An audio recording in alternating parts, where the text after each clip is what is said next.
Okay. So first of all, just please tell me your name. I go by the name of Chuck Brown, but it's actually Charles R. Brown. Okay. And this is an interview with Charles R. Brown. It's happening in Abilene, Texas on May 20, 1999. And the interviewer is Fred Bailey, who is the chairman of the history department at Abilene Christian University. Now, don't we sound formal? Okay, that's all that I just did that so that at the beginning of the tape, that information is there. Chuck, where do we start? Where do we begin? Let me just ask a simple question. When were you born? In a small town in the state of Washington called Port Townsend, approximately 40 miles across the Salt Chuck, across Puget Sound from Seattle. And what year was that? That was in 1929, pardon me, 1925, March 9. March 9, 1925. Now, what ultimately we're going to talk about is, of course, your experiences with the 12th Armor and your experiences in World War II. But in reality, people who have never known you and never known me are going to be interested really in the totality of your life, your experiences, for example, before the war. And so if you were born in 1925, that would mean in 1941 you would have been 16? Yep. That was very young, okay. So basically you were a teenager during the 1930s, is that right? That's right. Tell me a little bit about going to school and your experiences during the Great Depression that you remember. Mine are probably similar to most people, or a lot of people of that generation. The town is located on a most beautiful spot. You can see mountains that range to 12,000, 14,000 feet. You can see salt water wherever you look. It was a small town, and we had pretty much as kids the run of that town. Nobody bothered you unless you did something wrong, and then of course everybody knew about it. It truly was the Depression. We didn't have any money, but we got along pretty well. We had two major sources of food readily available, and that was a garden my grandfather raised and the beaches. The food was really available on the beaches. We had crab, we had clams, we had oysters, and we had my favorite gooey ducks, which, it sounds funny, but it's a huge clam, and it's a very precious item today. People lived on those beaches. They built shacks out of driftwood, and the main trouble of obtaining that food was getting to it. You had to have some sort of transportation because it was 3 or 4 miles, and you start carrying a shovel and a bucket of gooey ducks that long far away. Something I remember about that is the clam tides. Understand it takes a very low tide to get some of these. Generally occur in the daylight hours during the summer, and in the winter it's during dark. Well, people dug clams year-round. In the winter you dug them after dark with a gasoline lantern. And what I most remember about that is going to school. Kids had been out digging clams the night before. You can't dig clams without being squirted. And the stench was horrible. As soon as those radiators warmed up, oh boy, you felt like you'd never eat another clam. But when you got home that night, you were eating them for dinner. I smelled as much as the next guy. So anyhow, we had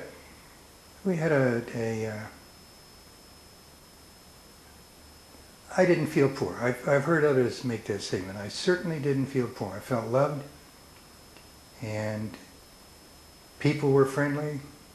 I could do as I wanted. Had a lot of freedom. Gee whiz, had freedom. Couldn't believe. And it went that way until I was 9 years old.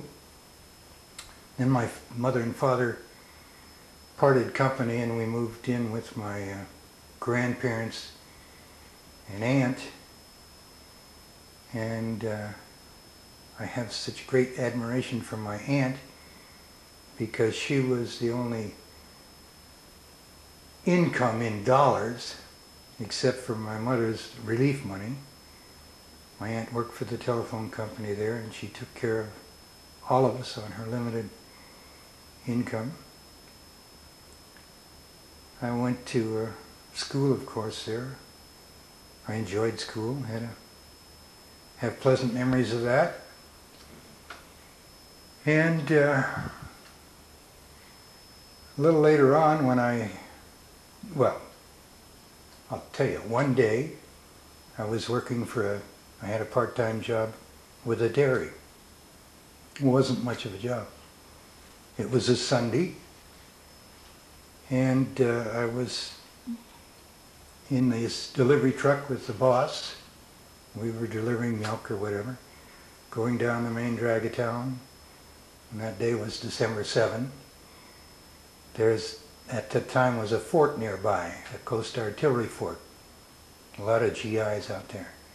The street was empty, and this GI, carrying a guitar incidentally, came running down the street toward us with eyes that big, it seemed to me, and he said that Pearl Harbor had been attacked. And so from that moment, life changed, of course, for all of us, but changed for me because within just a short while,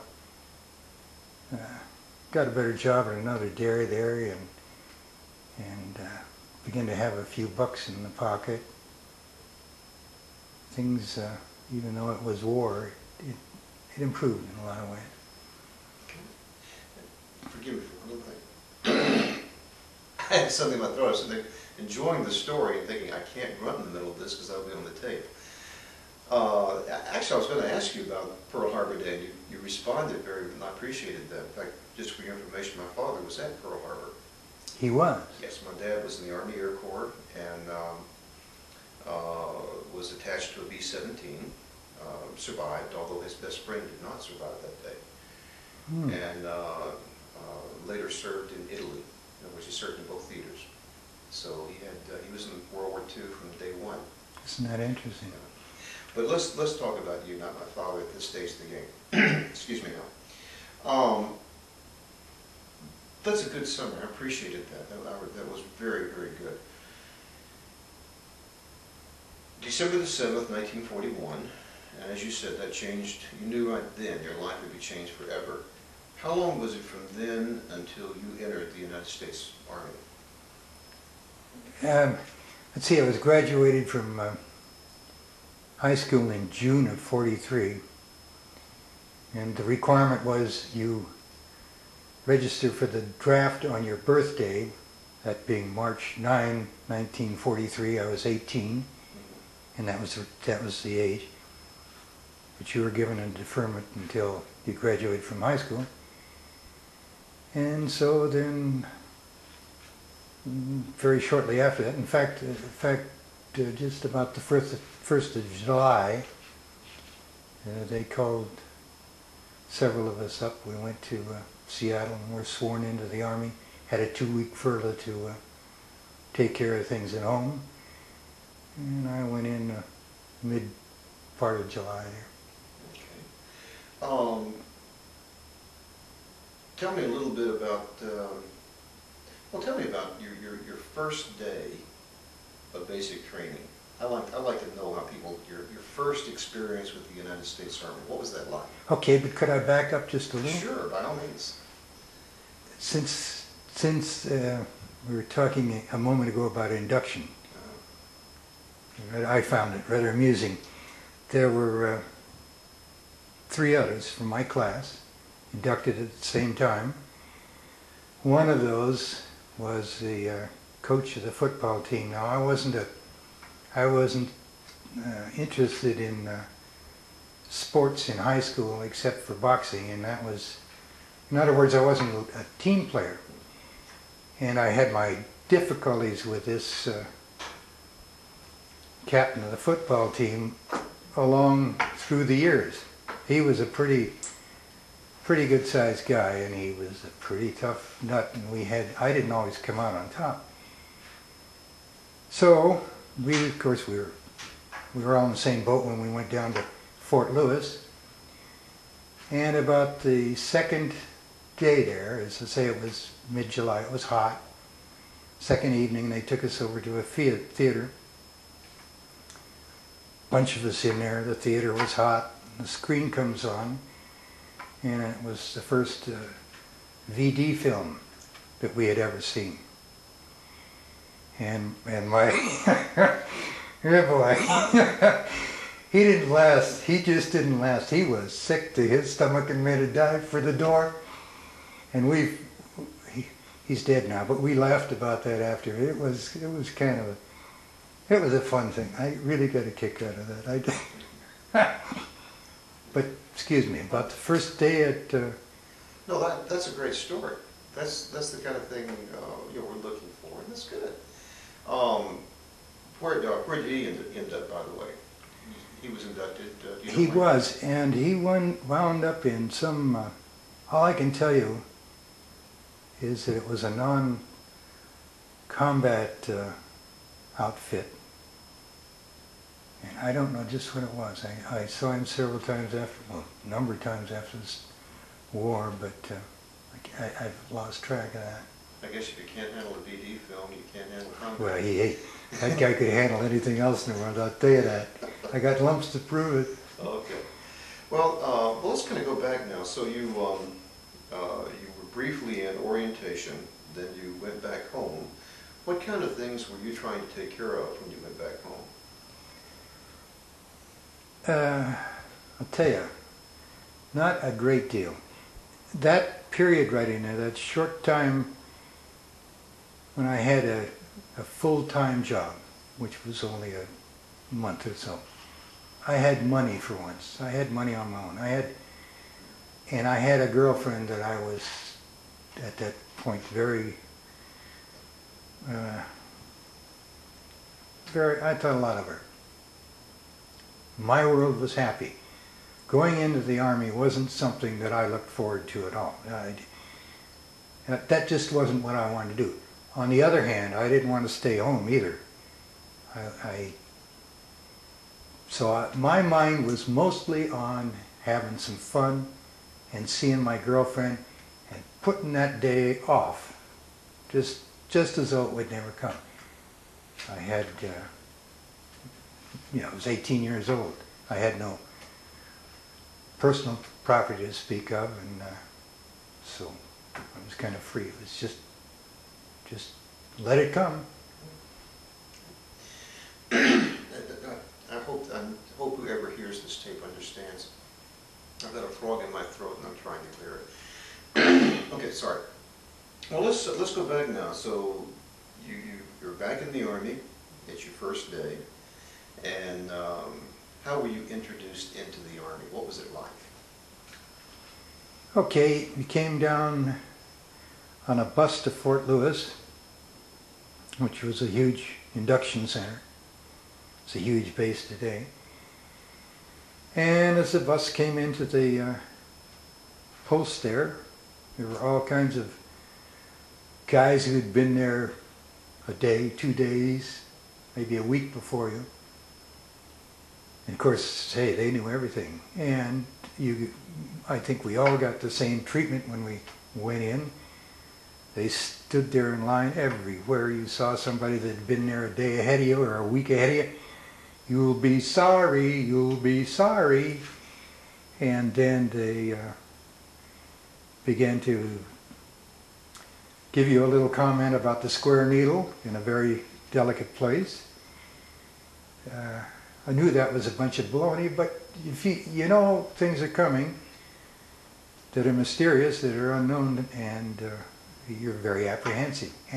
And more than anything else, anything else in the whole world, I think I speak for most people, but I'm speaking for myself. I was so terribly homesick. I'd been in that little town all my life. I'd never been away from there. It was neat. I loved it. I thought that was the entire world. And, oh, I thought I would die. Just absolutely die. But we went in and had our first taste of GI food. That wasn't too bad. And we got cleaned up around the barracks and one thing or another. And we're told about if you have any problem, take it to the chaplain, which we didn't do. We wanted to face our own problems. We had shots, and everybody's been through this. Great big guy ahead of you that looks as though, well, he picked me up and with no effort at all, and of course they hit him with a shot and down he goes. Everyone's had that experience. I didn't have trouble with shots, but we went through very little there except for a few orientation films and so forth. And then they began to split us up, ship us out here and there and the other thing. So, yeah, my 4 classmates went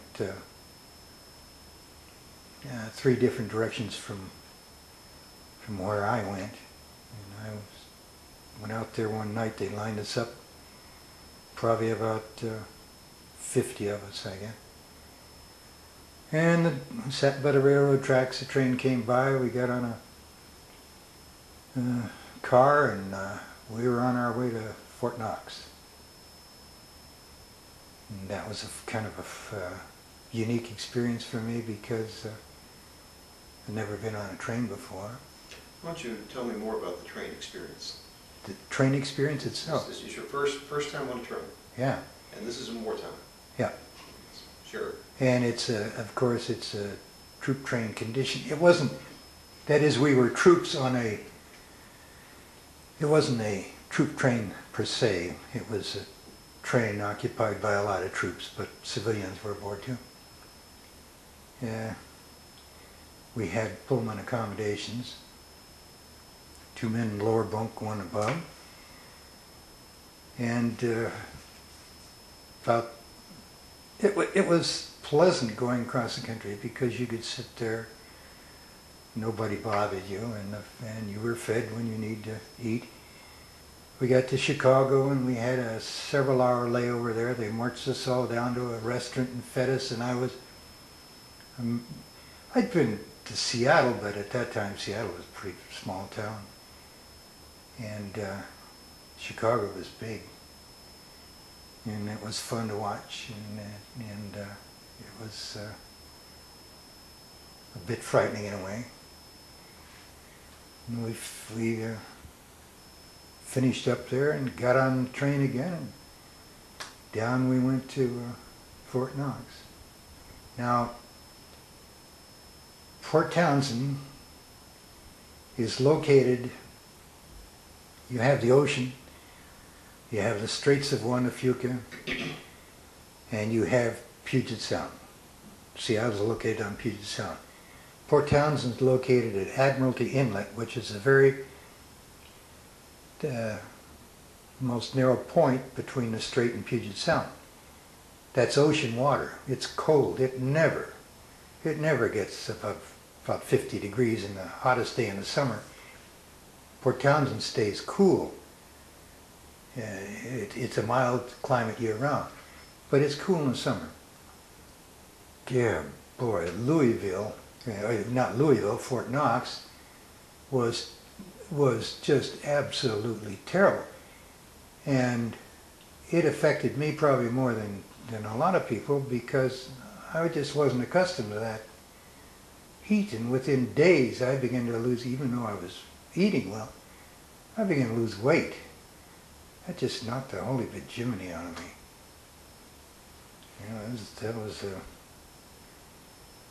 and the fort itself, which was a beautiful place, had nice barracks compared to what we had later here at Barclay.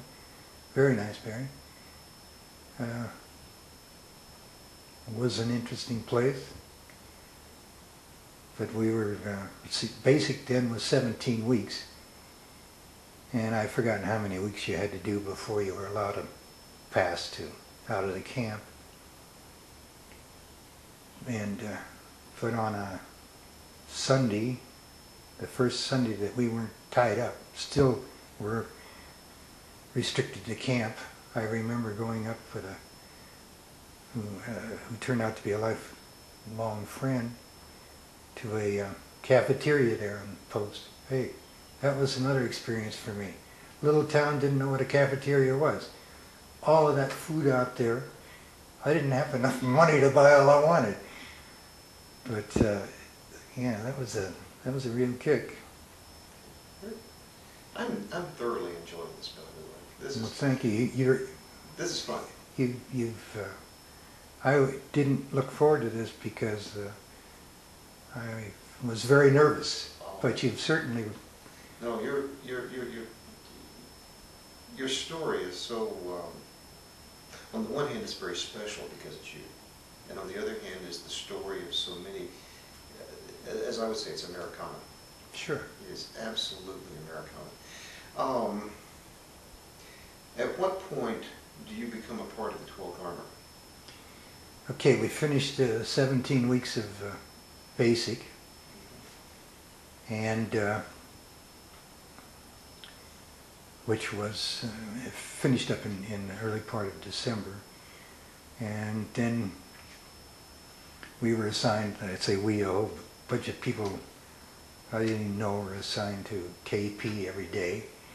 Did that about a week, and then by then I'd met a girl in town, and she'd invited me to dinner at her house. People in Louisville, incidentally, I thought were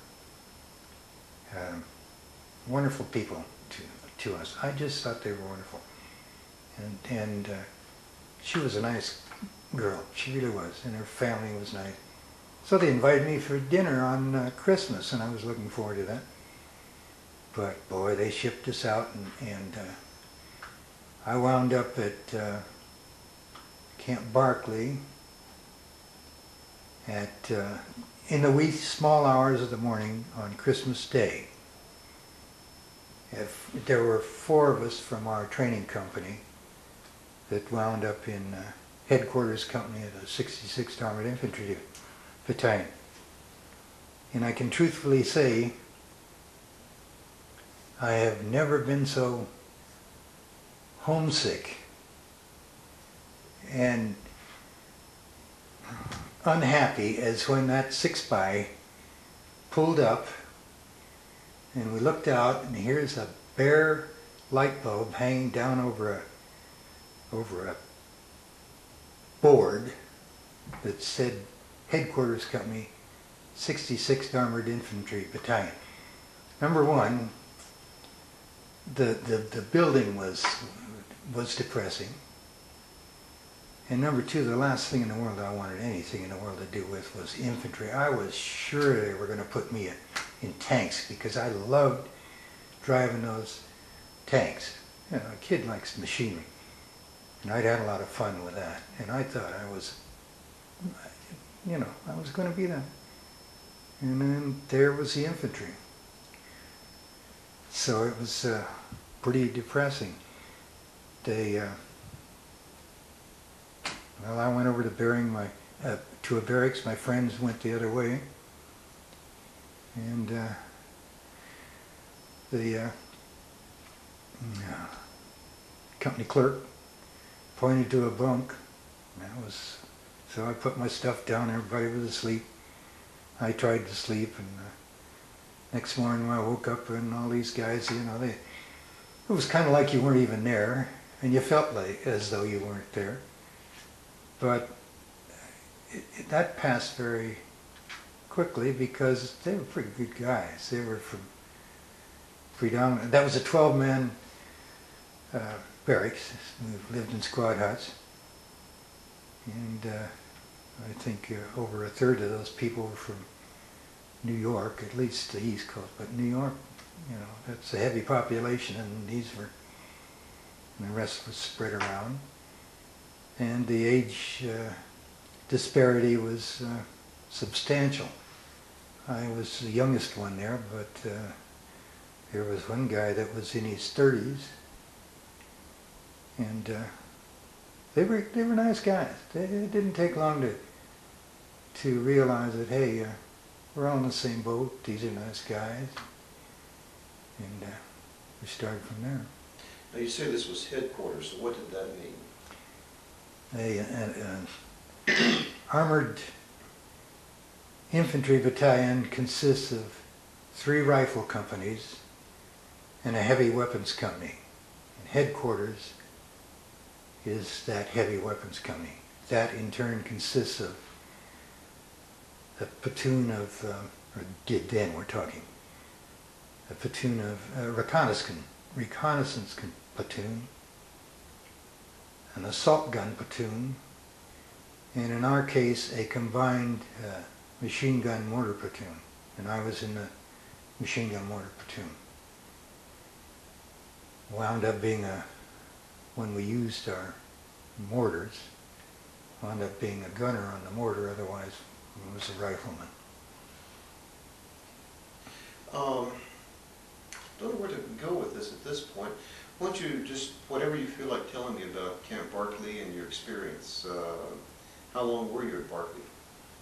Till the division went over, and I can't remember the exact date of that. It was late in the summer, as I recall. So we were there about 9 months, as I recall. So it consisted mainly of training. In fact, it was almost all training, and that took place to a great extent out in the field. We would go out on a daily basis with our platoon leader, go out early in the morning, come back in time for chow at night, or if the company might go out, spend a couple of days, or the whole darn battalion might go out. And there were numerous weeks where we would leave on a Sunday afternoon, stay in the field that entire week, and return at noon on Saturday. And of course then you had to clean up your gear and so forth, and after you'd done that you usually had a pass to go to whatever you want to do. If you wanted to pass, go to town. And we did that quite frequently. Went to Abilene. At a There are 2 directions I'd like to go. Okay? Sure. And I want to come to the passes and stuff like that in a second. But I suspect if you were out in the field a great deal, you must have met quite a bit of the local animal population, didn't you? Yeah, I made a comment about that. Yeah, tell me about I wrote just a... Go ahead. Yes, we discovered the most diabolical insect the world ever created in the form of the chigger. I don't think that the rattlesnakes, no problem. The other things that ran around, horny toads, we put one on his bed, the armadillos. No, that wasn't a problem anyway. But oh boy, those chiggers that kill you. That was just, it was pain, it was suffering. You'd wake up in the morning, if you were back in the barracks, and you wake up in the morning, yeah, and then the blood on the sheets, and those things stayed with us until we got to Camp Shanks, all the way across the United States. I think it was a 6-day trip across there. And they were still, you know, they don't leave you. They don't, they're potent little buggers, whatever they, and I never saw one. I have never seen a chigger. I've had the results on, I don't know anymore. But when we were out in the field, of course, we were sleeping on the ground, and they were there. I saw rattlesnakes, a good number of rattlesnakes, just where guys had killed them. But I never once saw a live rattlesnake in all the time that I was there. I didn't want to, but I mean, you know, I was surprised by that. Later, after we finish this interview, because it's not about me, I'll tell you, I grew up in the South, I'll tell you about chiggers. Okay. I can relate to that. Painfully relate to it. Could I say one other Sure. thing about that? No, this is your interview. Say. That period in training there and so forth, there was some humor to it. It wouldn't be humorous today. It sounds, I imagine, quite silly to anyone listening to this, but there were things that we said, and we said them over and over again, and they always worked. There was always a little kick there that you got out of these things, and we would say, for instance, we kidded one another by saying, "You're so dumb, you think Western Union's cowboy underwear. Ain't you had no schoolhousing?" And another thing we did that always, I don't care how many times you heard it, it just always got a chuckle. You'd be standing out there waiting for chow, and it'd be cold and miserable, the rain would be coming down, and someone in the back of the line would yell, "Chow in the mess hall. Let's get these troops out of the hot sun."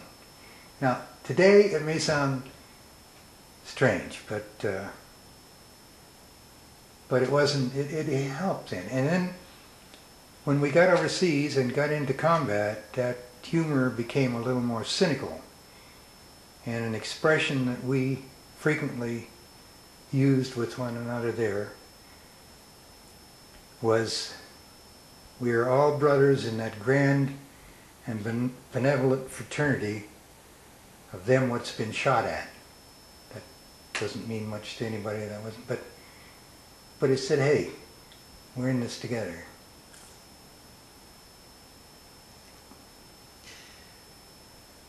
You were 18, 19 years old. Yeah, 18 when I went in. And about that, when you were here in Abilene. Mm-hmm. One of my former graduate students did a master's thesis on the Bluebonnet Brigade. Do you remember that? I wish I could. I have tried. That's embarrassing to me, but I cannot. That's all right. But you'd go and leave in Abilene. Tell me about what was there to do in Abilene, Texas in 1943, 44? As I remember Abilene, there was a big swimming pool, and I think it belonged to either the American Legion or the Eagles or something like that.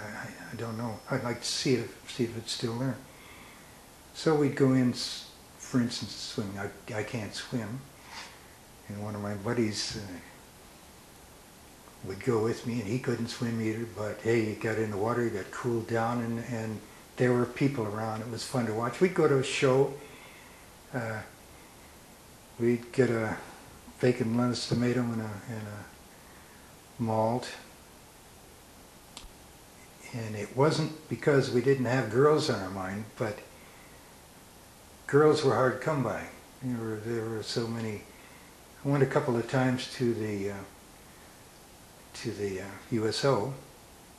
Got there early so you could line up over here and the girls over here and see which one was coming up. Well, hey, you just no more than touched her than somebody grabbed you and she was gone. So, and then another problem that just made it difficult for that sort of thing for me.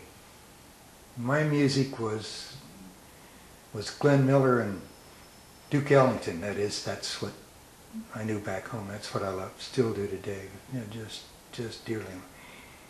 But down here it was Aha, San Antone. Now I'm not knocking anything. That's please don't misunderstand me. And Yellow Rose of Texas, well, that's hell to dance to for a guy from up there when you're used to Glenn Miller. But I found people friendly, and it was a nice community. I can see now, after being after being in town here, and after being out this morning to where Barclay existed, I can see now the overriding homesickness closed my eyes to how attractive this place is. There is a lot of beauty here. I had no idea. And I think probably most GIs, there were a lot of GIs up there in my hometown at that fort only 3 miles out of town. The most beautiful spot you can imagine. And they hated it. So I think most of us were that way. It wasn't an insult. It wasn't an intended insult to the community. It just was a matter of, I'm not where I want to be and I'm homesick. When did you learn you were heading to Europe? When did we? When did you learn? What happened? So I phrase it another way. Tell me about receiving orders to head toward Europe. Okay, I was ready to go on furlough. In fact, I had my bag packed and was going to leave the next day. And I remember that very distinctly. The company clerk came over to the barracks area and stuck his nose in the door and said, "All passes, all furloughs are canceled. We're going over." And yeah, and it happened surprisingly soon after that. We immediately began to cosmoline, dip all our weapons in this preservative. It's terrible stuff. I don't know whether they still use it, but that's terrible stuff. And we got new uniforms and one thing or another, and within a very short while, we were all assembled to go over. So, that's a vivid memory. Can we come to that vivid memory in just a second? I want you to. Sure. I know what cosmoline is, actually. Good for you. But the people in this tape don't. And since you have a vivid memory of it, tell us about cosmoline, and especially about getting it out of the cosmoline when it was all over with. Yeah, well, it's a very heavy grease, I guess you would describe it, of some kind. It's sticky, very, very hard to remove. In fact, when we got to England, to Tidworth, we used gasoline to remove a lot of that, which was foolish, which was very foolish. But it protected your weaponry against moisture. They were useless until that cosmoline was removed, of course. But the actual movement, we were marched down to the tracks there in Barclay, and I guess it was a whole darn battalion was strung out there along the way. And of course, this was to be a troop train. Trains in those years consisted of a mixture of cars, whatever was available, but a lot of it, in fact the majority of those troop trains were former box cars that had been modified for one use or another, and it was not comfortable equipment. You were certainly safe and you had food and that sort of thing, but it wasn't first class. These cars were going by very slowly, going by, and finally the train stopped. And when the train stopped, right smack in front of our platoon was, it's probably imagination, but it must have been one of the very, very last bedroom cars that Pullman Company made before they stopped building them. It was a beautiful car, just a beautiful car. We were loaded onto that car. I think there were 4 of us in a bedroom, and we lived for the next 5 days like absolute kings. I think about that time and time again. That was a big moment. And the train pulled out, started to cross the country, and of course it moved at a very slow pace. And the memories I have of that are the scenery. We sat there and watched it go by, and there was a lot of beauty. We were headed for Camp Shanks in New York.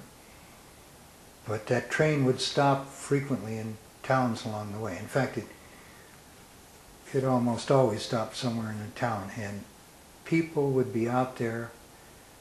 They must have been doing this for quite a while because they knew exactly where the train was going to stop, and they had all kinds of food. You know, food was hard to come by, and they had cookies. Civilians couldn't get sugar and all. Those people came out there. It just kind of brings tears to my eyes today. I mean it. They were just wonderful. Pardon me. Well, that's okay. But they were just, they were so darn good to us, you know. And you had a sense of really, hey, I belong to this place. This world's mine. I never got over that. Forgive me on that. It interferes with the video. Oh, yeah, it was. And that's okay. I understand that because when I was in high school and college, I was on the debate team, and one of the hardest things the coach ever did was get me to put a pin down, because I'd stand there and go click, click, click. Is that right? Yeah.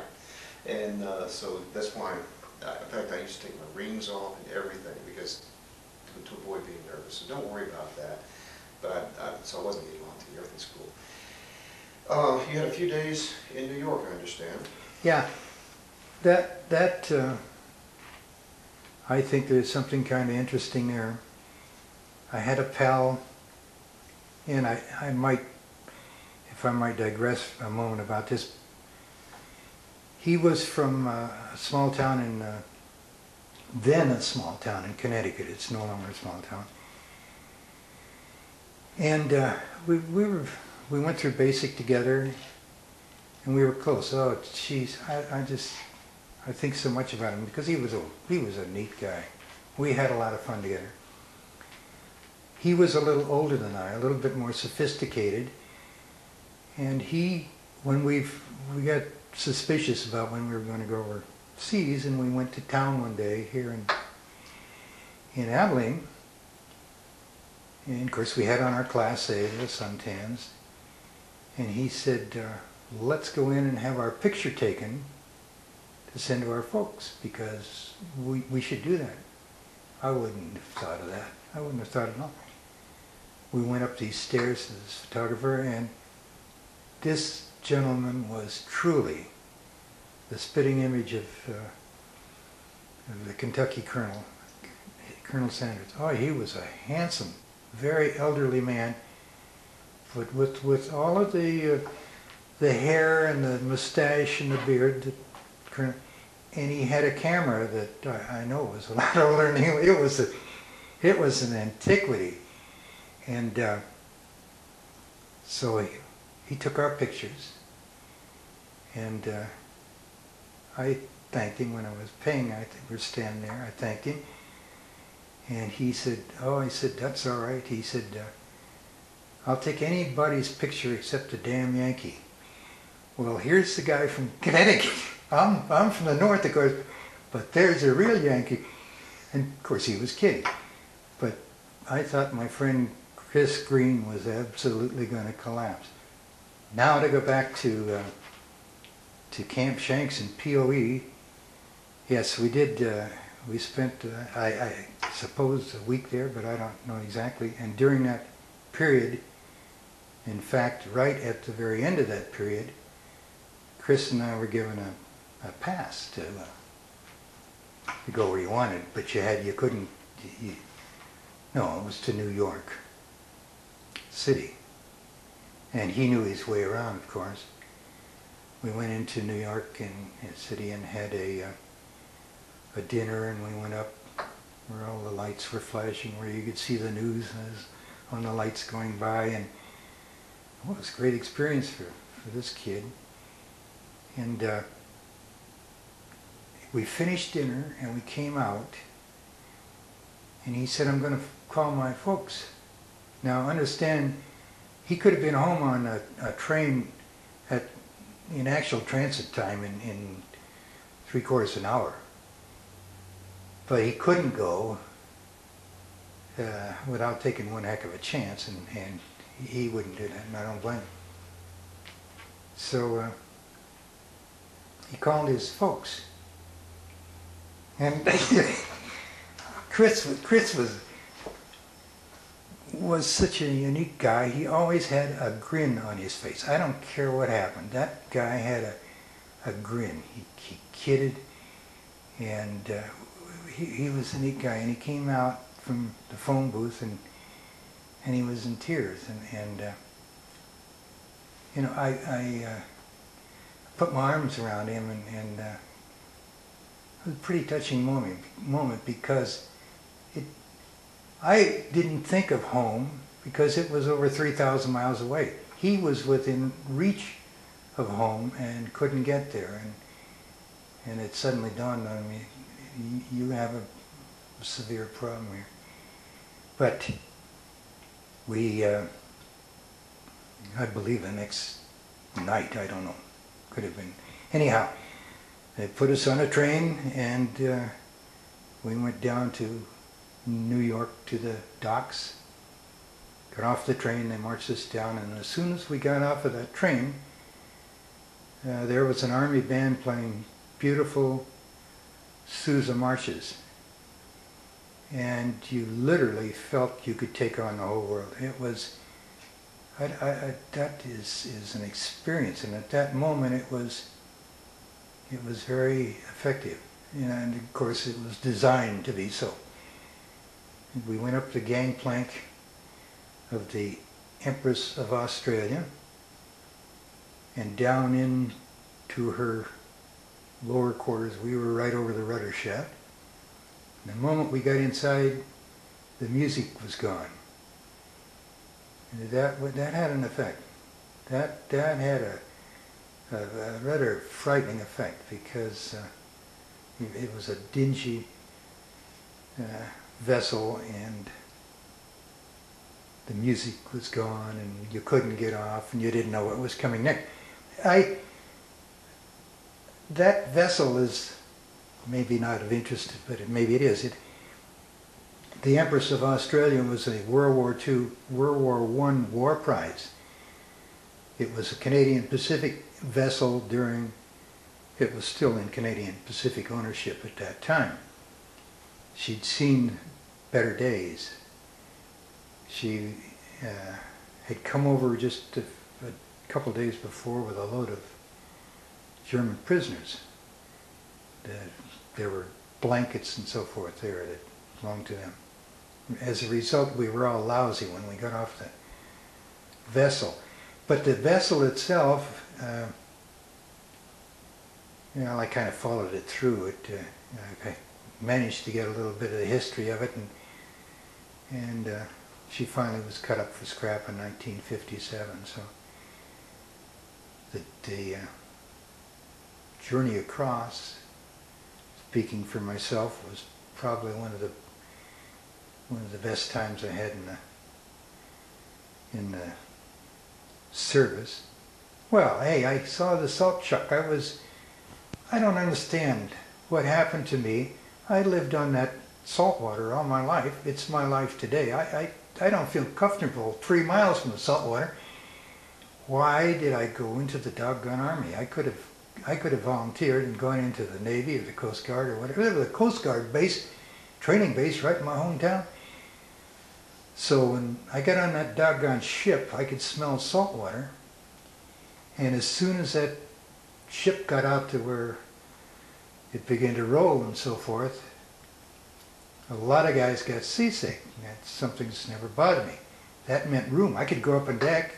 There were a number of us up there, but a lot of guys were down below being sick, and that gave you a chance to walk around and look and see all of those vessels out there. And I think in my naive way, I wasn't concerned about what could happen to us on the way. I just wasn't going to face that. I just wasn't going to face it until it came time. So the food was terrible. You know, it was greasy, and it was British food mostly. And it was terrible, and the showers were salt water. But, and every time she turned a degree, and of course they turned a lot, that old rudder shaft would squeal and howl. It wasn't, it wasn't the Queen Mary, but it was still, I enjoyed that. 12 days later we arrived in Liverpool. Incidentally, I have a memory of that passage when we were well on our way. In fact, we must have been fairly close to destination, still far out of sight of land. Our ship passed very closely within, it seemed to me, within just a couple of 100 yards of a ship that had been hit. And she was settling, she was abandoned. The flag had been struck. Obviously no one aboard. Her decks were awash at that point, but she was settling just as though she were sitting on a sandbar. And that's what I thought for a while. I thought, that tub's sitting on a sandbar. How did they go wrong? And then that's not right. We're way out here in the ocean. And but we arrived in Liverpool, and I found that extremely interesting because we offloaded at night onto trains, and Liverpool was was a seaport, the huge one at that time, with warehouses. Liverpool was far enough north so that they showed some lights. It wasn't total blackout. And these lights were hanging there, and we got on that train with a beep, beep, beep, high whistle and so forth, and you looked out and saw those lights, and you knew, I just knew somewhere Sherlock and Watson were going to come walking out of those shadows. It did bring that to light, but to mind. But we rode all night long and so forth, and we eventually wound up in Tidworth, a big ordnance depot, and we spent I don't know how many weeks there. The weather was pretty chilly by then. We were living in these huts, or these tents rather, with a wooden floor and a little stove in the center that burned coke if you could get it. And we went through the preparation of getting our equipment and getting ready to go. So I had missed that furlough, and therefore I was one of those who were given a furlough when we got there. And I had a 5-day furlough to London. Share that with Sada. How did you adjust to being in London and England, very far away from home now? Well, that was really one of the happiest times of all, that trip to London, because I'd had an aunt and her husband who Well, he was a doctor, and they traveled quite a bit in Europe and England during the 30s, and I'd heard quite a bit of about London and about England. And some of my descendants are alleged to have come from England and so on. So I had an interest. And at that time, as I remember it, the countryside was absolutely beautiful. It was, of course, most of the traffic was military. There was very little traffic. It was neat and clean. The haystacks looked like small houses, and then he cut them with a saw, so that everything was neat. And it was a beautiful countryside, and then the train ride to London was a nice one through all of this country.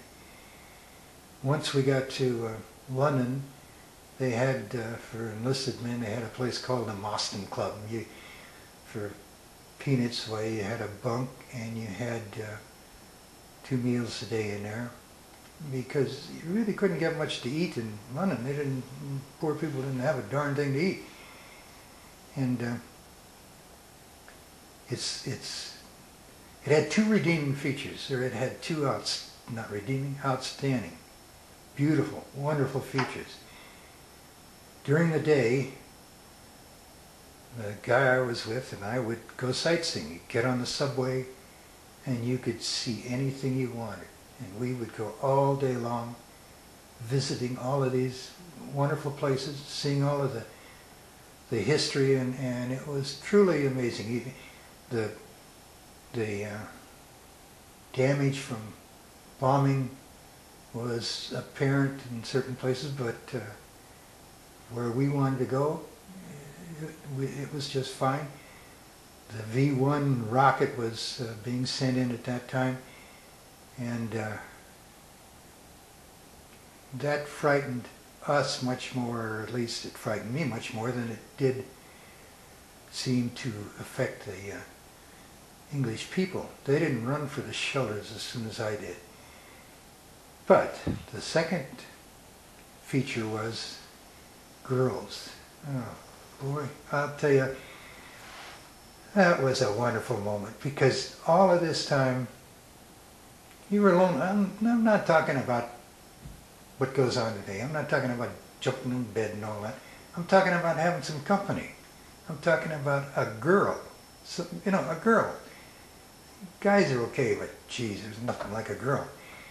So we go to the dances at night. The Convent Gardens had a huge dance hall. 3 different bands. They alternated these bands. One of those bands was an all-girls band. And as I remember, every 3rd dance was ladies' choice. Well, you just couldn't go wrong. You were going to have fun, and finally I met she was a Wren.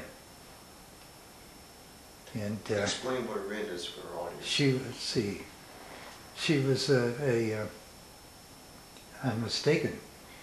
She was not a Wren. That's the women's naval auxiliary, or naval. And this was an RAF girl, and I can't remember what they were called. She belonged to the RAF. And she was very, very nice. We had a grand time for those days. In the evening, I'd meet, and that was a bit of human interest there, because she had a brother who was in the British Army and had been in there, because they were in from 1939. He'd fought in Africa and so forth, and he'd seen a lot of combat, and he came back on leave. Of course, this was before I was there, but it was just after they started dropping those V-1s in.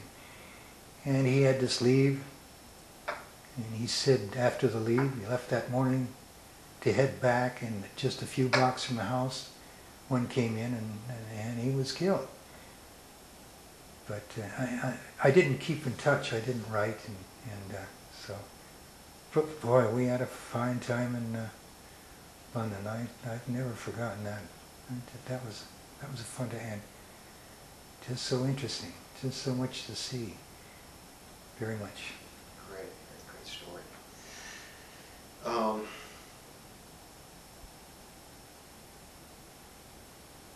did you get across the channel? Well, we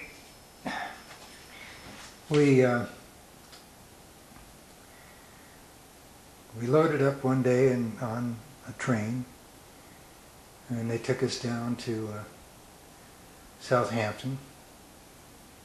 And of course it was night when we loaded, and we loaded onto LSTs, landing ships tank. And boy, it was jam-packed with equipment and and we tried to find a place to put our sleeping bags because it was a night journey. Well, you just couldn't find any place, but there were a couple of 6x6s with their tarps up, and they were located under the elevator that takes the equipment up to the top deck. So Chris Green and I figured, well, hey, we'll put our bags in where the canvas dips on those 6x6s, and it was a terrific idea. It was outstanding, except once we got out into the channel, which was god awful rough, and the water began to go over the decks, and the elevator leaked, and we began to get wet. And I can't remember where we spent the rest of the night, but we had to get out of there. Anyhow, we had wonderful chow on that LST. The Navy served better stuff than the Army. And we were up inside, not on the equipment deck, but up inside, where we had our mess and everything. And this sailor came by with a copy of Time magazine. During those years for the military, they published Time and Look and I don't know how many other magazines, void of advertising, and they were smaller in size. But other than that, they had all the same information. Well, he was going from guy to guy and asking them what their job was. He knew we were infantry, and he was asking what our jobs were, because in this particular Time magazine, they had an article in there. I don't understand why they did that, but they had an article in there that told, based on, I guess, military information, how long you could expect to last if you were, say, a machine gunner or a rifleman or a mortarman or whatever. And we had a sergeant who was about 6'3", and this guy came down with us, asking, and he'd tell the guy, you got so, and this sergeant, he heard him, and he took his arm like that and he backed him up against a doggone bulkhead, and he said, if you don't get out of here with your magazine and your article, he said, you're in deep trouble, or words to that effect, of course. And I didn't see the guy again, but I've thought about that a lot. What was wrong with a guy that he'd pull something like that? I mean, we were scared enough, we were frightened enough. And then we landed in Le Havre. Of course, Le Havre was, I believe, the worst damaged city in France. It had been hit by the Germans, and it had been hit by the British and bombers and our bombers, and it had been hit by our naval shelling. It was just gone. And we marched out of there through a designated route that had been cleared of any duds and so forth. And we got to a hill. Excuse me, do you want to? We got to a hill, and that hill was a long one. We were packing all our gear. It was a long hill. But we finally made it to the top, and they had trucks up there, open top trucks, and we were loaded in, stood up with our gear like this. And that hill stuck in my memory, and a few years after I got out of the Army, I visited some friends of my family who lived in another town, and I hadn't seen him for quite a while. He had been in the Canadian Army in the First World War, and he had gone in through Le Havre. He had walked that hill in the same manner, identical, no different, same thing. We had something very much in common at that time. So we went on to first night we spent out in a muddy field, and I think the second night we spent in a hay barn, which was a pretty good deal. That's nice living.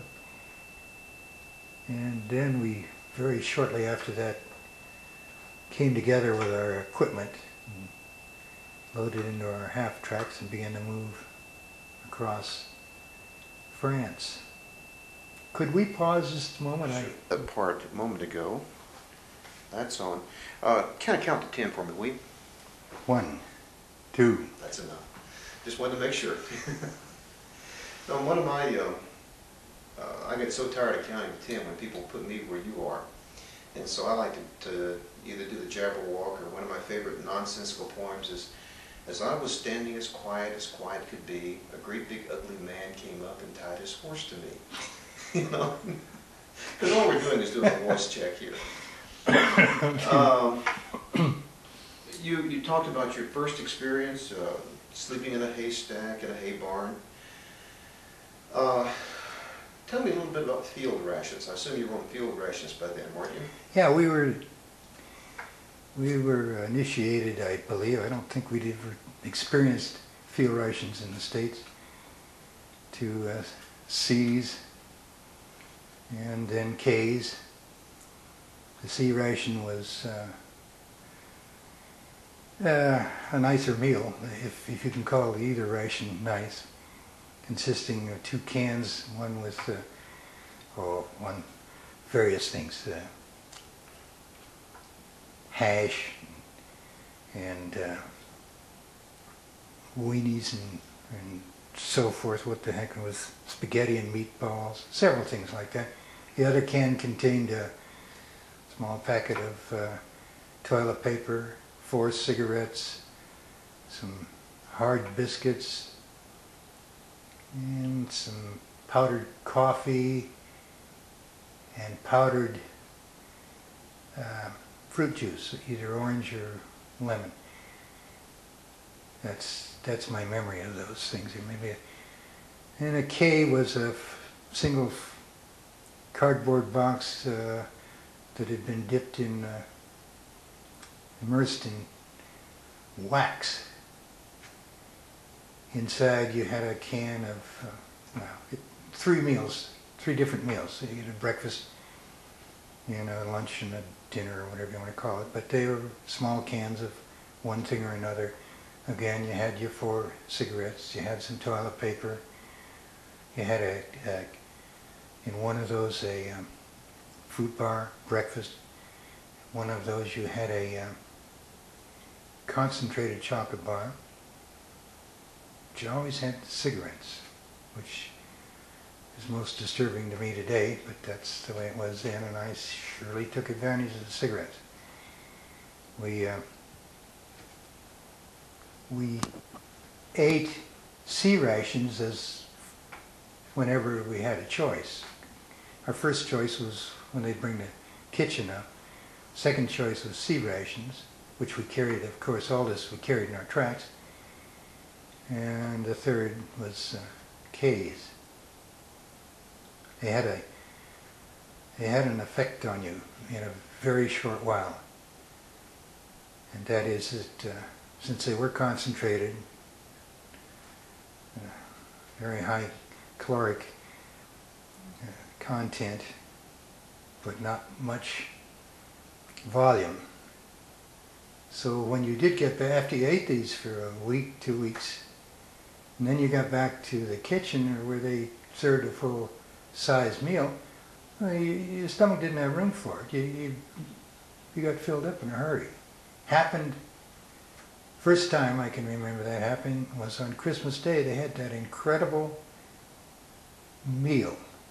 It was wonderful. Turkey. Everything that goes with Christmas. Everything that goes there. Mashed potatoes and dressing, cranberries on. And both sides of your mess gear were heaped high like that. The mashed potatoes and gravy were up here. And the last thing they did was drop a cigar in the mashed potatoes. Of course, it had cellophane around it, but we couldn't eat much of that food because your stomach wouldn't accommodate it. Well, forgive me. How long was it from the time you landed in France till you first saw combat? Share that with me and share the first experience. I would have to be vague on that because I don't know exactly when we crossed the channel. And of course we were a long ways from any combat. D-Day was gone, breakout at St. Lo and so forth was long gone. We crossed looking at destroyed, endless miles of destroyed German equipment, and eventually some U.S. equipment. Our first combat, our first contact with, and that wasn't combat in a true sense, but our first contact with shells and the sound of battle and one thing or another took place. I think it was Alsace. It was quite a ways up there. There was an impression that formed then. As we got closer to where the battle was going on, we began to see bodies, German bodies.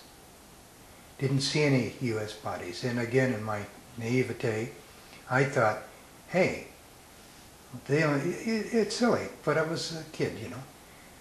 And I thought, this isn't going to be so bad because it's the other side that's getting killed. Don't see any GIs. But of course that was because we policed the dead immediately. The Germans were retreating and they couldn't do so. And when I saw the first GI body, it changed things. It changed things dramatically. And my first, if you're interested in hearing, my first contact with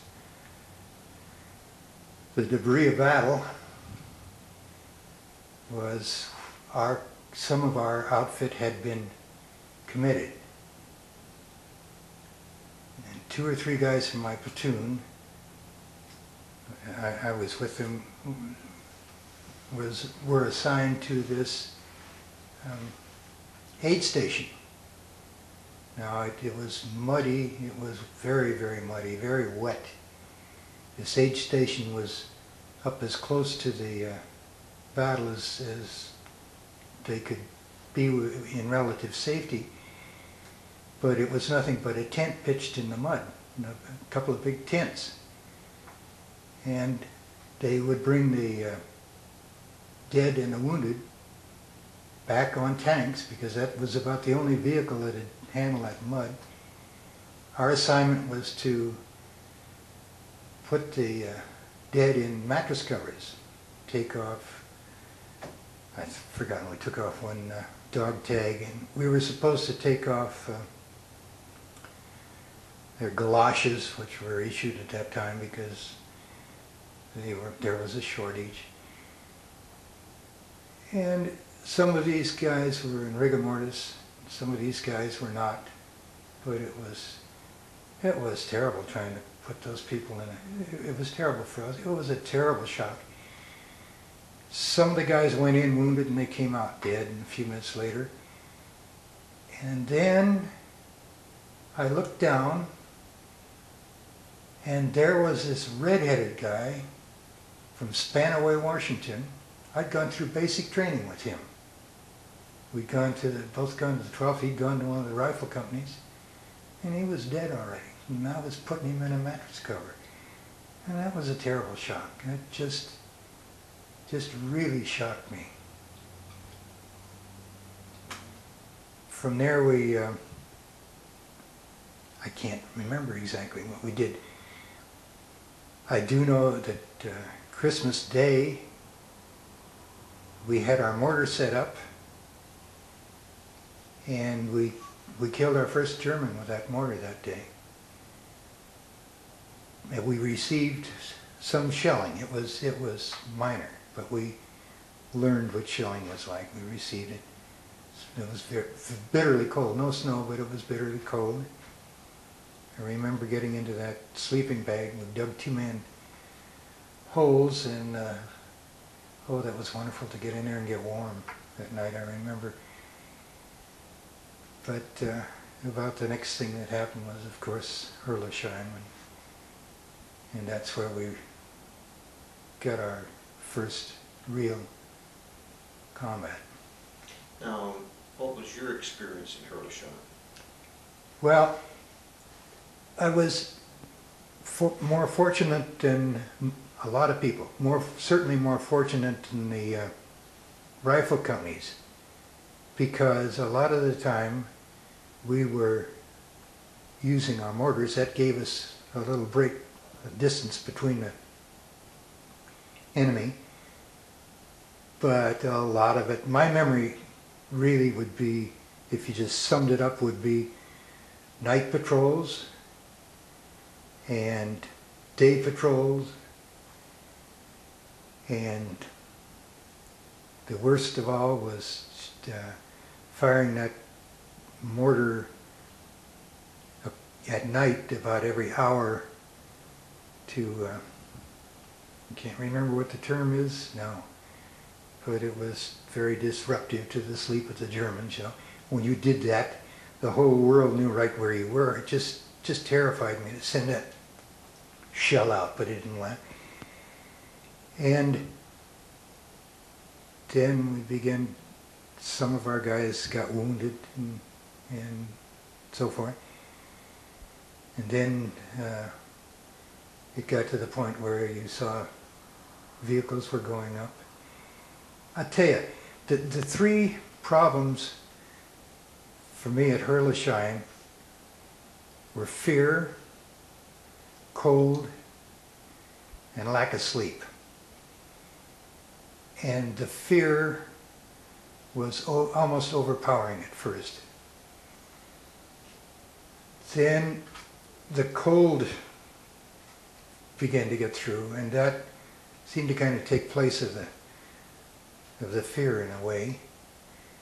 But then finally, lack of sleep, man, I'll tell you, that was the overpowering thing in my case. I don't know about others, but in my case, I would have done anything just to get some sleep after we'd been out there several days and nights, been chasing around in the dark. One night a German patrol came up on our half-track, and they spotted them. I didn't. I was momentarily sitting there in that half-track asleep. And when they yelled patrol and you know, I wanted to say to hell with it. I don't care. I'm so tired. I don't care what happens next. And that's the way it kind of went. Finally, it was nothing but burning vehicles and so forth. On the last day, when Hurlesheim for us really ended, we were set up with our mortar. Now, Hurlesheim, of course, as I'm sure you've heard from many people, there was no cover. The Germans, most of our activity dealt with Steinwall woods, and the Germans were in that woods. They had all the cover, and we were out in the open. There was some scrub brush, much as I remember, that used to exist around Abilene and Fort Barkley. Low stuff, but it was sparse. You couldn't, a sniper almost got me one morning. A lot of people have had this experience, but I had to relieve myself, and that's when I had my pants down, you know, you're pretty, and he almost got me that, because you had no place to hide. You just couldn't find a place to hide. So, on the last, it was late in the afternoon when our company pulled the plug. They began to retreat. Our vehicles there was some cover. There were some trees back maybe 300-400 yards across this field behind where our mortar was. That's where our half tracks were. And gee, everything was, something went haywire because my gun didn't get the word to pull the plug. Everybody else got the word. We didn't get it. I don't know whether our wire was broken or they sent a guy out and he decided that he wasn't going to go out there. And stuff was flying all over hell. And I remember something came in. We decided, there were 3 of us left on the gun, we decided this is it. And just about that time the tanks came up over out of the canal there, and all of these German soldiers, like mechanical people, were right there, and they weren't far away. And I remember as we were trying to disassemble our gun, we were stupid. We should have left the gun and run. We were trying to, and something came in. I don't know, it was a large round of some kind. It must have been a dud. And it landed within just inches of my foot there. It made a heck of a hole in the ground. It would have, of course, torn my leg off. But that didn't really frighten me. As much as I want to get this doggone gun and we want to get out of here. And the field where we had to cross, we had no choice. That field was alive with tracers. But obviously they weren't shooting at us. They were coming close, and I suppose in our fear and our anxiety, they appeared closer than they were. But you could hear them snap. You could hear, boy, you could hear them. And we started to run carrying that stupid mortar. I think 45 pounds in the mortar on them. So we wound up, Stark was his name, and he fell. And I thought he'd been hit. And I had a terrible sensation there because you're so, the thing that made me do anything there, the only thing that, I'm certainly not a brave individual, but there wasn't anything that was going to keep me from going where those guys went. If somebody went, I was going to go too. You're very close to those people. And he fell and I had for just a moment, my God, I don't want to go back and help him. How am I going to carry him? And it just went like that because you wouldn't leave him. And well, he'd fallen. When we got to those trees, we could hear engines, and those doggone half tracks were pulling out. They were leaving. We broke through the trees, and there were some of our half tracks. They saw us and stopped, and the tracks had dead and wounded on the hoods. And so we got in those tracks and started to move, and as we did, you could see those tanks, and you could see the German soldiers with them. And I always thought about this. They were close enough. We had a .50 caliber there, and not a doggone one of us thought of shooting at those people with that .50 caliber. I don't know what went wrong with us at that moment. But we went from there a relatively short distance in the tracks, and we were told to dismount. Tracks went off, and by then it was dark. And our colonel was Colonel Wells, and he rounded up a bunch of us. I've heard it was about 80, I don't know. But he rounded us up and said, this is where we stop. And it was just like this. It was just ground. It was frozen, cold, miserable, snow-covered ground with nothing in the world to stop any. All we had was our personal arm. That's all in the world we had. And my most terrifying moment in combat was that one, because we were certainly green. We'd had all of it that we were running, and it's not a good feeling. And there wasn't anything, if those Germans, I knew enough about it, if those Germans decided to come, we couldn't do anything, and there wasn't any cover to retreat. It was a terrible situation. That frightened me more than anything else. But in the wee hours, the 36 came up, 36th Division. We went back, and within just moments after we got back to the town there, I was sound asleep, along with all my buddies. Oh, that sleep, that was wonderful. That was wonderful. From that point on, I probably, a lot of guys had the same experience. From that point on, you had fear. There was that thing in your stomach, but it was never again like that. You could stand up to it much more readily. Of course, we never had to run again. We never had to retreat. We had a lot of tough going, but it wasn't like that. Let me ask you a question I haven't asked anybody else, but I value your opinion on this. How would you compare the equipment that you had to use with the equipment that you saw the Germans using? Well, I'd have to preface my reply, because I'm an avid reader of World War II history, and therefore I have a little bit of technical knowledge on those comparisons. But my perception then, and it certainly is even stronger now, is that our equipment, we simply inundated the Germans with equipment, with mass production.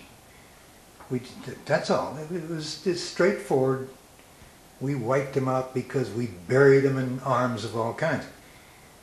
Those arms, the tank, our medium tank, compare it to the German tank, and the German tank was far superior.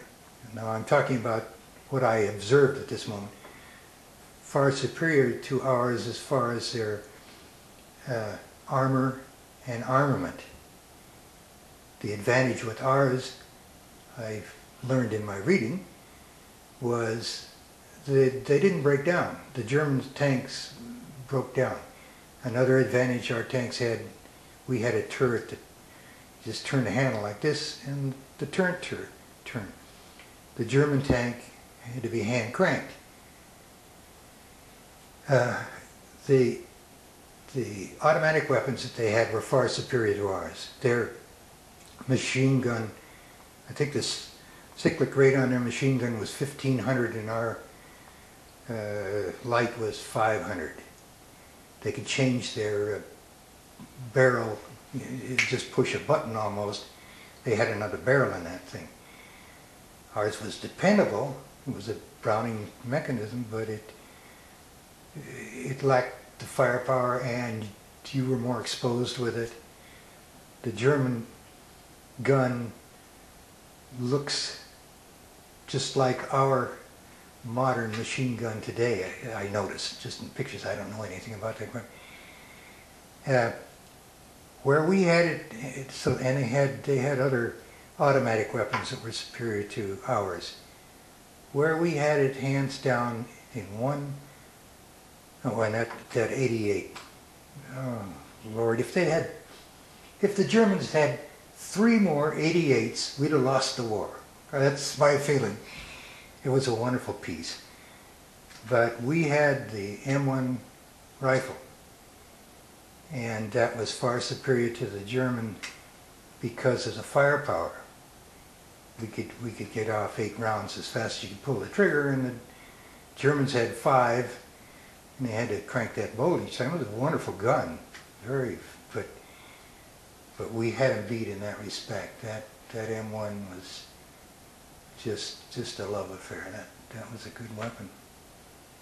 So overall, I think that sums it up. We had the mass production, and they had the highly technical stuff. You saw combat after Hurlesheim? Yeah, went on through to the end. I was not wounded. We went from there to, oh, I can't remember the places we went, but I remember some incidents along the way, if that's of interest. Share with us. I remember showers. You got filthy, dirty. You lived out of your helmet. You scrubbed yourself and your clothes in that helmet. It was too cold to wash in streams or whatever you had. But we finally got to a shower. And this shower was a 6x6 truck that had a large intake that was dumped in a river that had floating ice. It was bitterly cold. This truck had tarps down on either side, and my recollection is there were 6 shower heads or so on either side of that thing, so you were in out of the weather when you were in there, and that water was as hot as you wanted it to be because it was heated with gasoline as it came up out of the water. It was run by the quartermaster, and they were predominantly black. So the guy running this one we got in he was big. He was one big man and a nice guy. And oh man, we got in there. It's just that shower. You just wanted to live in there. And he told us how long we had. And he told us when the time was up. And he said, and he gave us a little longer. And he said, "You got to go now. You got to go." Well, he had a hose. And that hose was connected to the river water. Very effective. Yeah. But oh, that was a great thing. I can remember every shower we had over there. We had another one in Strasbourg in a miner's building where your clothes went way on up to the ceiling on a hook, and I can remember those. And those were a wonderful time.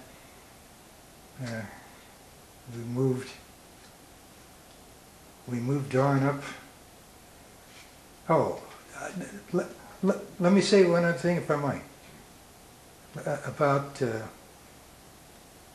result of Hurlesheim. We received replacements after Hurlesheim. I don't know how long.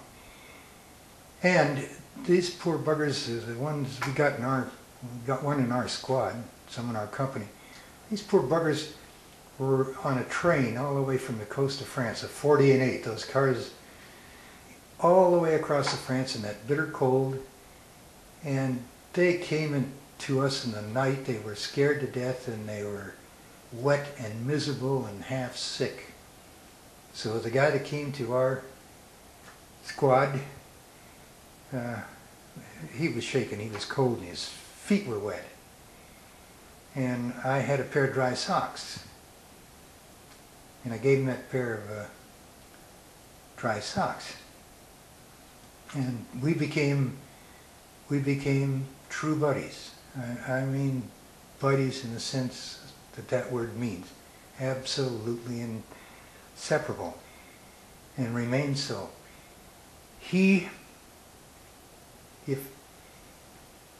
I didn't know, I had no knowledge of this at that time, of course. A GI doesn't have any, in combat has only that much knowledge. You don't know anything about the world and what's going on. But afterwards, see, this guy had come out of prison. He'd come from 8 weeks, we had 17. He came from 8 weeks of basic and had been pardoned from prison with the condition that he'd volunteer for the infantry. And through reading, I know that they were so desperate for bodies, especially in infantry. Congress had set an absolute max on the draft. They weren't able to scrouge people out of the Air Force and quartermaster and enough to fill their needs, and one of their ideas was let prisoners volunteer. Very few did, but he did, and he's turned his right.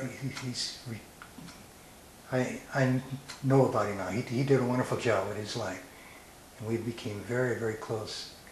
And then shortly after that, our battalion received D Company, which was a black company. And those, I have great respect for them. They were all volunteers. The majority of us certainly weren't volunteers. They had training that was far inferior to ours. They rode around in open 6x6 trucks when we were riding in albeit thinly armored. It was armor on we could hide, we could do something. And my personal feeling is they were given the dirty end of the stick. I have great respect. An incident, we were trying to take a small town, and D Company was in the town. They were actually in the town. We were supporting them on the outside with our mortar. We could see what was going on there when we began to get some shell fire. And this buddy that I'm telling you about, of course, he had almost no combat experience at that time. And when the shells began to get close to our hole, he wanted to move to another hole. There was a little road over there about 100 yards away, and he wanted to get in that hole because they weren't shelling there. And he says, I'm going. I said, no, for God's sake, don't go there because they'll be zeroed in on that road. No, I'm going. Well, I'd already developed such a strong feeling for the guy that no way was he going to go without me. Where he went, I was going, and that stayed that way. we got in that hole, and they started walking down that road, and they got once so doggone close that it covered us with dirt in it, and it did all the things shells do. The next one, there would have been no way. Absolutely no way, because he was really working that thing, and it stopped. And within an hour, why, we were moving out. We went into town and we loaded up and we left. We found out the reason it stopped was one of these guys out of D Company found the observer and killed him. He saved our life. And I think they're wonderful. I think if I could say one other incident about that D Company, we went in later on, we took a small town, and we were walking side by side with D Company at that time, and when we got to town, the Germans were pushed out. We were just staying around there for a while, and I heard a piano, and he was playing the kind of music that I liked, so I had to investigate. Well, I went up there and here are a bunch of guys from D Company. One of these guys is playing a piano. Oh, that guy was terrific. I mean, he was terrific. The stairs into the basement was probably 6 feet from the piano, went down in the basement. The Germans began to walk mortars in, again, down that street. And as they got a little closer, these guys began to go down, I was the only white guy there, but these guys began to go down the basement. And finally he and I were there, and he was playing, and I didn't know that there was a war on. I was having so much fun, and geez, Rimini. One landed right outside. It put shrapnel into the walls. It didn't get us, but it was right outside. And it's always been my opinion that 3 bars played on that piano after we hit those stairs. It was, boy, we did go down there. Yeah, they were great guys. They really were.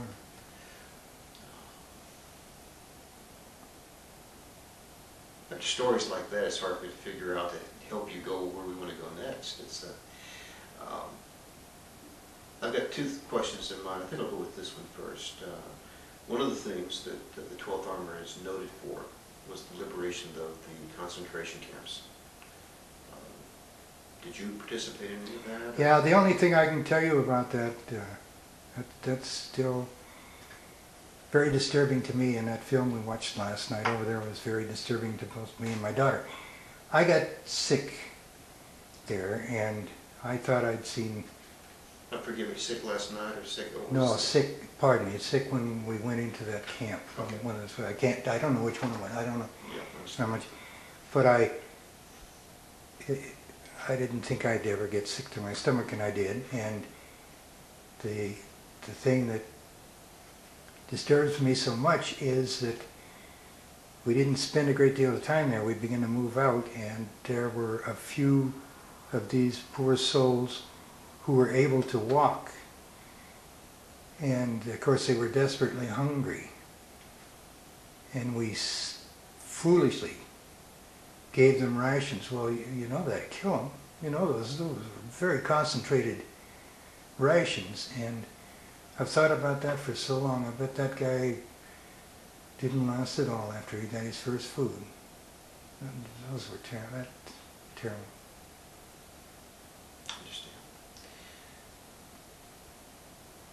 Do you remember the day the war ended? Yeah, I mean, I remember that. Sure. I remember that very well. Incidentally, if I could, just before the war ended, we were it was just a picnic. We were running all the way to Austria, and it was beautiful, and it was warm, and we were going along in convoy. We hadn't fired a shot for a long while. Nobody had shot at us. Our supply sergeant, someone who was far removed at all times from combat, was riding in his truck.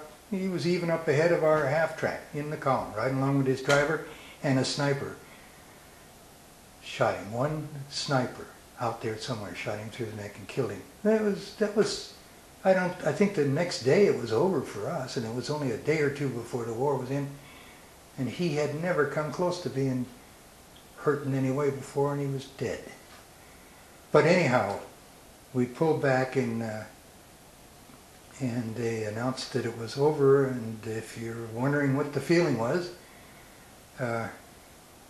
it was certainly a feeling of relief.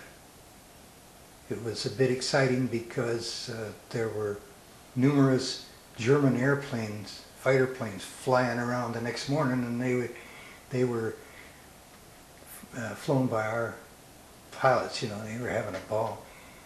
But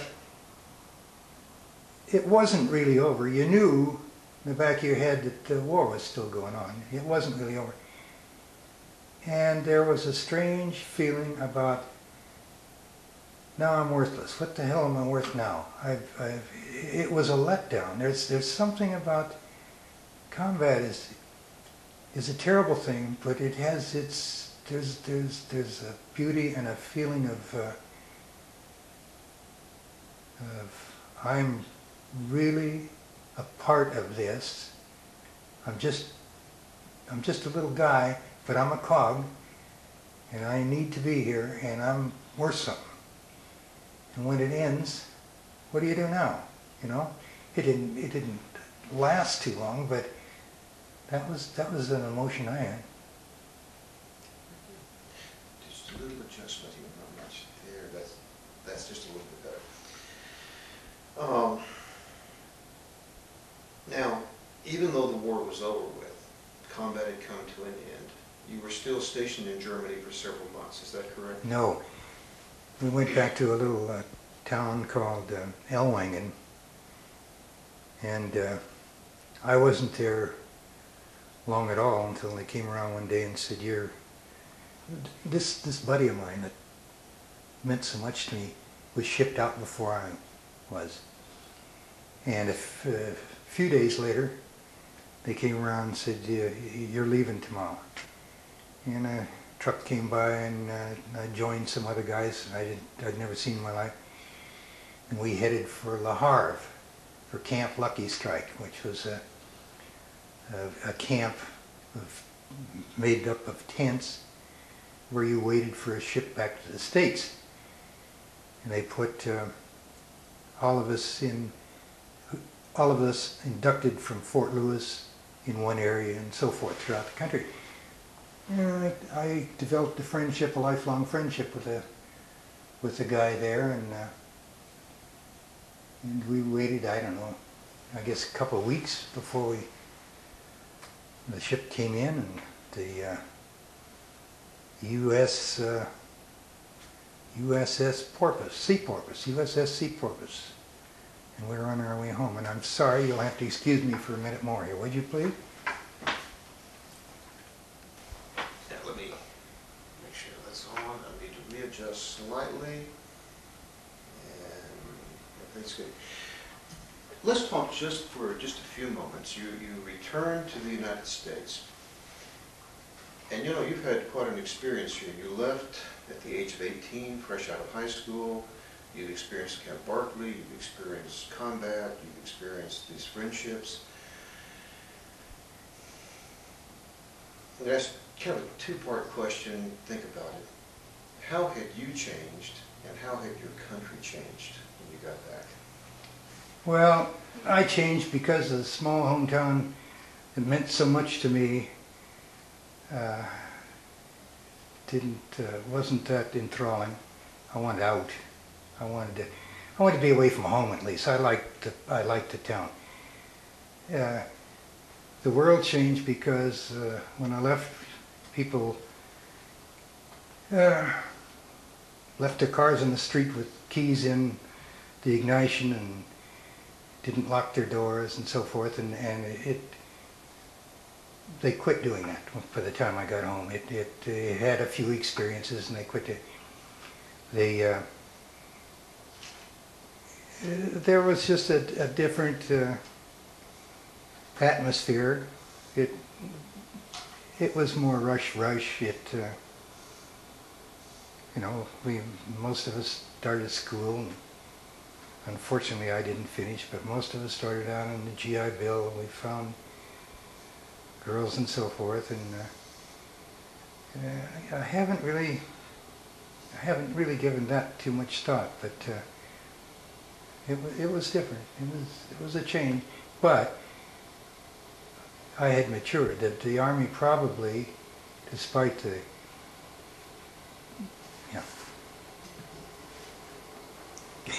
I'm glad. God, I'm glad. Oh, I thought you were going. No, I was. Okay. It was background noise. Okay, continue our conversation for those who are watching this tape 20 years from now. And there will be people watching this tape 20 years from now and longer. You talked about girls and life had changed. Of course, you're ready for the rest of your life. So what did you end up doing? Well, I started, the first thing I did was go back. I'd been a poor student in high school. I lost interest and my grades suffered. So I wanted to go to college, and I knew a guy who was going back to a prep school in Washington, D.C. So I went back to there with him on the GI Bill for a year. And then I came back and started college. And by then I'd met the girl who has been my wife all these years, who produced the child you saw today. And she got sick. We were both going to school, and she got sick, and I got disgusted and quit. And yeah, I should have stayed. But anyhow, I went from there to I went back to school. I learned to type and take shorthand, and male stenos and stenographers were in demand in those times. I went to work for a railroad doing that, and I went to work first for the postal inspectors, then for a railroad, and then I took some transportation classes and wound up working 25 years in the traffic department of a timber company there in Seattle. It's a pretty big outfit. And spent the rest of my life doing it. We've talked about a great deal, and I want to tell you, I have enjoyed this immensely. Can you think of anything that we have not talked about, that I haven't prompted you to, that you want to share? Anything that is just really something you would like to make sure that's remembered? Could I wind this up with two, I guess they're kind of amusing things. By all means. When we were in the service, when we were, the Air Force, or Air Corps it was in those days, was the glamour outfit. And they ranked better with the girls than we did. The M1 rifle was our gun. That's what we shot. And we would, if a girl asked us what we did, what our job was, we'd try to impress them by saying, at least some of us did, I did, I'm a tail gunner on an M1. Didn't always work. The other thing that is rather a human interest story, there was a guy in the recon platoon of our platoon, or company, named Arbuckle, from Chicago. And he was an absolute con man. Geez, he'd come up with that grin, and you'd give him anything he wanted. He just couldn't resist. He played crap, or he shot crap with those who shot crap, and he always lost. He was always broke right after payday, and he was always around bumming money. But you couldn't dislike the guy, you know. He was a great guy. So, I don't know how many years after the war, 8, 10, there was a fad on in that period to have baby shoes bronzed. And I was in somewhere one day and picked up this magazine, flipped it open. Here's a picture of the police department in Chicago, and there was a long table there. The table was lined on two sides with baby shoes. They weren't bronze, they were just baby shoes, pair after pair of baby shoes. And at the end of this doggone table, with that doggone grin, was Arbuckle. He'd gone out and he'd been soliciting these baby shoes, and he didn't pay off. He was just keeping the money, and the police finally caught him. And there he was, but he had that same grin. I'll never forget that. It was kind of an experience. That is a wonderful story. I hope I haven't tired you. We have spent, I think, close to 2 hours. And for me, it's been wonderful. And It has for me. I thank you very much. Thank you. And I think everybody's going to watch it and like it. I'm going to shut it off now. Okay.